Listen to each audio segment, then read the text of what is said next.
સ્ત્રીઓ રજોદર્શન સમયે જાણે અજાણે થતા દોષોનું નિવારણ કરવા માટે આ વ્રત કરે છે.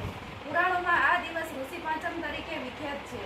પ્રાતઃકાળે સૂર્યોદય પહેલા સ્નાનાદિથી પરવારી અધેડાનું દાતન કરવું, શરીરે માટી ચોળવી, માથામાં આંબળાની ભૂકી નાખવી અને માથું છોડી નાહવું, ભોજનમાં ફક્ત સામો લેવો, અન્ન ન લેવું, વડીલો તથા ગુરુની સેવા કરવી. આ વ્રત 5 વર્ષનું છે. વ્રત પૂર્ણ થયે ઉજવણું કરવું. તે દિવસે યથાશક્તિ બ્રહ્મ ભોજન કરાવી દક્ષિણા આપવી, કોરા વસ્ત્રનું દાન કરવું, સર્વ ઋષિઓની પૂજા કરવી, અરુંધતીનું સ્મરણ કરવું. પ્રાચીન કાળમાં ચંદ્ર દેશમાં ત્રિલોકી નામે એક બ્રાહ્મણ રહેતો હતો. તે ખૂબ જ પવિત્ર અને જ્ઞાની હતો. તેની પત્નીનું નામ ત્રિલોચના હતું. તેમને સંતાનમાં એક પુત્ર અને એક પુત્રી હતા. પુત્રનું નામ સુદર્શન અને પુત્રીનું નામ સુશીલા. પુત્ર સુદર્શન પણ પિતા જેવો જ વિદ્યા વિસંગી અને જ્ઞાનવાન હતો. પુત્રી સુશીલા પણ અતિ સુંદર હતી. પતિ પત્ની ધર્મભાવ પૂર્વક ગૃહસ્થ જીવન વિતાવી રહ્યા હતા. પુત્રીનો યૌવનકાળ આવતા ત્રિલોકીએ ધામધૂમથી પુત્રીને પરણાવી કન્યાદાન કર્યું. બદકિસ્મતે સુશીલાનો પતિ ટૂંક સમયમાં મૃત્યુ પામતા એ વિધવા બની. પુત્રી સુશીલા રોતી કકડતી પિયરમાં આવી. યુવાન પુત્રીને વૈધવ્યનો ભોગ બનેલી જોઈ માતા પિતાનું અંતર કકડી ઉઠ્યું. પણ કાળ સામે કોઈનું ચાલતું નથી એવું આશ્વાસન આપી તેમણે પુત્રીને ધર્મધ્યાન વ્રત તપમાં એકાગ્ર થવા કહ્યું. પુત્રીના અકાળ વૈધવ્યથી બ્રાહ્મણ બ્રાહ્મણીનું મન આ અસાર સંસાર પરથી ઉઠી ગયું. પુત્રીને લઈ તેઓ પોતાના પુત્ર સુદર્શનને ઘરની બધી જવાબદારી સોંપી દઈ પુત્રી સાથે ગંગા કિનારે જઈ એક આશ્રમ બાંધી રહેવા લાગ્યા. વિધવા પુત્રી માતા પિતાની સેવા ચાકરી કરી પ્રભુ ભક્તિમાં પોતાના દિવસો પસાર કરવા લાગી. ત્રિલોકી પાસે દૂર દૂરથી કેટલાક શિષ્યો વિદ્યાભ્યાસ કરવા આવવા લાગ્યા. ઉનાળાનો સમય હતો. પુત્રી સુશીલા કામકાજથી પરવારી એક ઝાડ નીચે ઠંડકમાં આરામ કરવા બેઠી કે થોડી વારમાં તો તે ઘસઘસાટ ઊંઘવા લાગી. તે ભર ઊંઘમાં હતી તેવામાં અચાનક તેના શરીરમાં અસંખ્ય કીડા પડી ગયા. અચાનક એક શિષ્યની દ્રષ્ટિ તેના ઉપર પડી. પોતાની ગુરુપુત્રીને આવી હાલતમાં જોઈ તેની કમકમાટી ઉપજી. તે દોડતો દોડતો આશ્રમમાં ગયો અને પોતાના ગુરુપત્ની ત્રિલોચનાને કહેવા લાગ્યો, માતાજી, બહેનના શરીરે અસંખ્ય કીડા તડફડી રહ્યા છે, જુઓ તો ખરા. શિષ્યની વાત સાંભળી ત્રિલોકી અને ત્રિલોચના દોડતા દોડતા બહાર આવ્યા.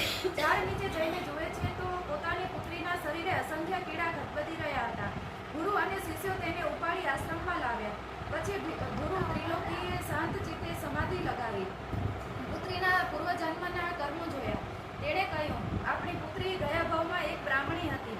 તે રજસ્વલાનો ધર્મ પાળતી ન હતી. તે રજસ્વલા ધર્મમાં વાસણભૂષણ તથા ઘર વખરીને અડકતી હતી. તે ઘરનું બધું જ કામ કરતી હતી. તેના પાપે તેની આ દશા થઈ છે. વળી બીજી છોકરીઓ જ્યારે સામા પાંચમનું વ્રત કરતી ત્યારે તેણે તેમની ઠેકડી ઉડાવી હતી.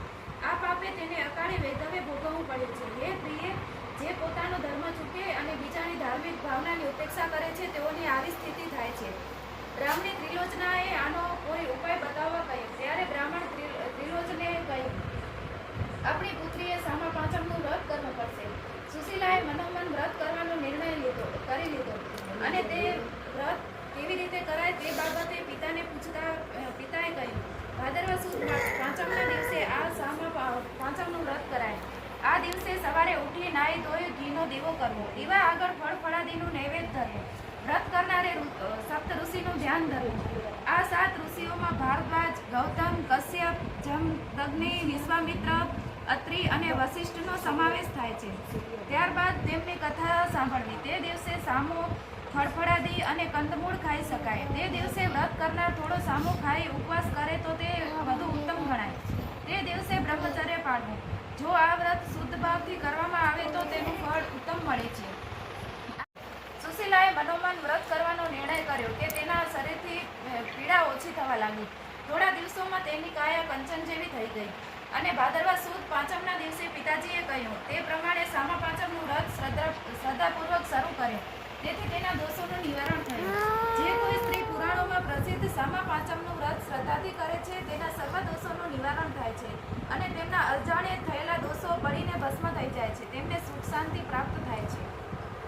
બોલો સપ્તઋષિ જય.